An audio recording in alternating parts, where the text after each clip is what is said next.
Well, hi everybody, I'm Bill Whittle and welcome to The Firewall. I think that the fundamental divide between liberal and conservative philosophy and policy comes down to how people feel about wealth. Not money. Money's just a unit of exchange. I'm talking about wealth, having more than you need to survive.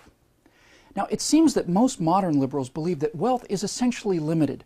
They see the multimillionaire with the Learjet, the big car, and the 3 or 4 big houses as a villain because if wealth is more or less fixed, if there's a giant but limited pot of money out there somewhere, then the fact that he has more means that someone else has less. His wealth has to be the result of stealing from the poor. But we conservatives see wealth very differently. We believe that wealth can be created from thin air, that people can, through creativity, invention, and hard work, physically create new wealth essentially out of nothing. For us, the rich man with the car, the houses, and the Learjet is not a villain at all. On the contrary, he's a hero. Not a good man necessarily, that depends on the individual, but his personal wealth is just a small percentage of the much larger wealth that he has produced, which translates directly into hundreds or thousands or tens of thousands of new jobs and valuable products or services that wouldn't exist otherwise. Now, back in 1862, during the Civil War, the U.S. federal budget was about $530 million. In 2010, that number was $3.55 trillion. That's $3,550 billion. It's about 7,000 times more. Now, does that mean, in very general terms, just as a milestone, that there is 7,000 times as much wealth in America today as there was back in 1862? Yeah, it absolutely means that. The population of America today is only about 10 times what it was then, but the country is unimaginably wealthier. In 1862, the city that I live in, Los Angeles, looked like this. This was downtown Los Angeles right around the time that the U.S. federal budget was $500 million. Today, Los Angeles looks like this. Now, if wealth is limited, where did all this stuff come from? All of the shops, the restaurants, the 7-Elevens, and the endless rows of houses, each with automobiles, air conditioning, widescreen TVs, Xbox 360s, and all the rest. Where did the money, the excess wealth, come from to turn Los Angeles from a couple of huts into this? Oh, and by the way, this is a place where the poorest people have things that the richest people in 1862 never had or could have dreamed of buying. Things like antibiotics, electricity, cell phones, and 1,000 other common everyday miracles. Where did all of this spectacular increase in wealth come from? What caused it? Well, it was 3 things. Let's say that one day you sat down with a pen and paper and you wrote a hit song. Or maybe you're an architect and you drew floor plans for a new office building. Or maybe you patented the light bulb or the transistor or any of the rest.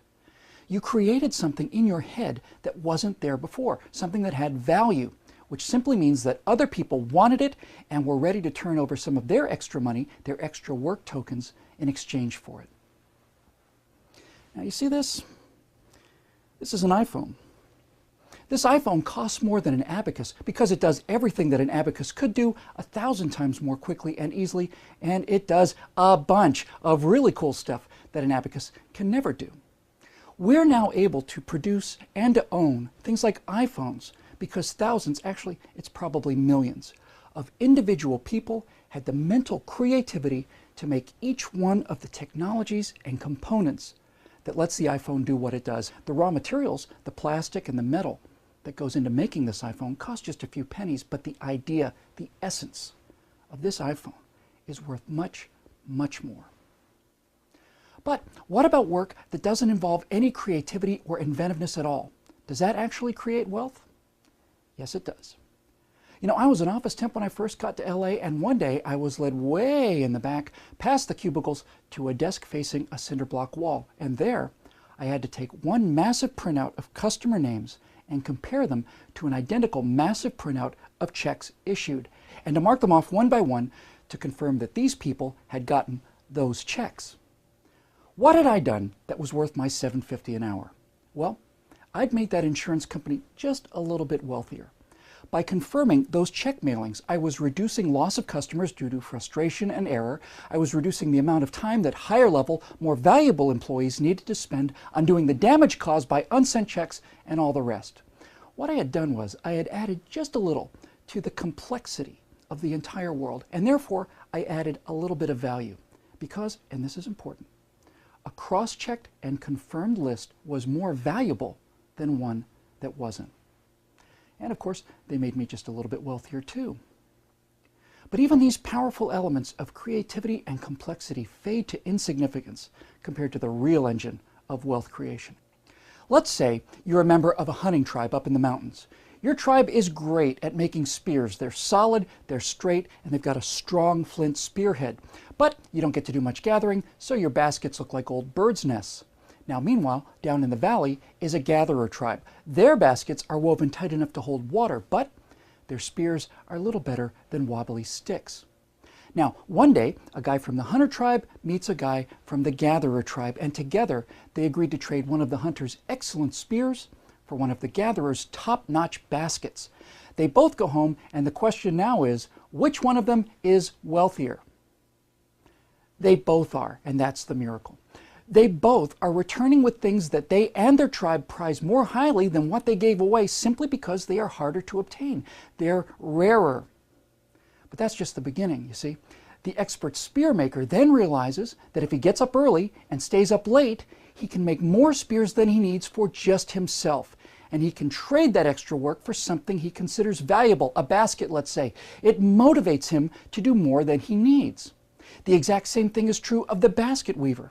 And pretty soon, both of them are employing their idiot sons-in-laws manufacturing spears and baskets. Yes, the guy making and trading the spears gets relatively rich, but the fact is everybody wins. The idiot son-in-law, the guys making the flint spearheads, the entire hunter tribe gets the kind of baskets that they would never have had otherwise, and likewise for the gatherers with their awesome new spears. Now, for our progressive friends who feel that all wealth has to be stolen, yes, the guys with the spears could go out and kill all the gatherers and take all the baskets. And then there'd be no more baskets. Free trade is non-coercive. Both parties only get wealthier when both parties willingly trade what they have for what they want. Now, in a similar vein, some say that America is rich because it stole all of its wealth from the third world. Well, let's blow this silliness away just real quick. U.S. GDP is about $14 trillion. The GDP of a third world country, Djibouti, let's say, is about $1 billion. Now, America has 400 times as many people as Djibouti, but Americans don't just produce 400 times what Djibouti produces. We produce 14,000 times as much as they do. If we sent in the U.S. Marines to take every single thing Djibouti produced in 1 year, just took every single thing, their entire GDP, well, that would power the U.S. economy for 38 minutes of the first hour of the first day of America's GDP year. If we took everything from the bottom 40 countries, it might run the U.S. economy for a day or two. The whole idea is ridiculous, at least to people who know how to add, subtract, multiply, and divide. My friends, whenever two parties make a free will trade, spices for wool, or grain for firewood, or even $3.50 for a Happy Meal, both sides benefit because the customer would rather have the hamburger and McDonald's would rather have the $3.50. Now, you're welcome to disagree with me, of course. You can email me a comment on why you hate business and corporations using your Apple computer while you sit at Starbucks and send messages down AT&T phone lines to YouTube servers running Hitachi hard drives, all of which is powered by something like Consolidated Edison, most likely generating electricity by burning oil provided by ExxonMobil. Now, if you want to hand deliver a message scratched on a tree bark using a sharp stick while wearing a grass skirt, I will be much more impressed with your moral outrage. Creativity, complexity, and free trade make people wealthy. We conservatives believe that this is the great miracle of a free country and a free people, and that the government is not capable of doing any of this. All that the government can do is regulate, constrict, and take away. Now, some regulations are good and appropriate, and some tax dollars are necessary, but every time we put the miracle of wealth creation in back of, rather than in front of, the government, ruin will surely follow. And that's the way things are heading. So that's why we have a Tea Party. And to keep these messages coming, go to declarationentertainment.com and become a citizen producer just like the rest of the kids on the block. I'm Bill Whittle. We'll see you next time on The Firewall.